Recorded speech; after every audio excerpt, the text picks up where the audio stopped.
Evaluation. Judge the product/presentation effectiveness. Judge the information problem-solving process efficiency. Ask yourself, how will I know I did my job well? Answer the following question in a Word document and submit your answer to the Dropbox. 1. How will I know that I have done my best? You should be able to check all of these off. What I did to finish the assignment is what I was supposed to do in the task definition section. The information I gave in use of information matches the information needed in task definition. I gave credit to my sources. I used at least 4 sources.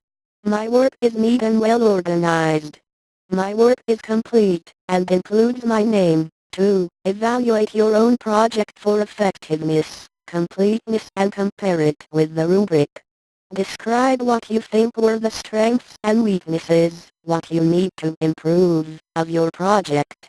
3. Judge the information problem-solving process for efficiency. After completing the above, describe the strengths and weaknesses, if any, of the process you followed in preparing and presenting your information. Fill out the sheet below and submit it to the Dropbox.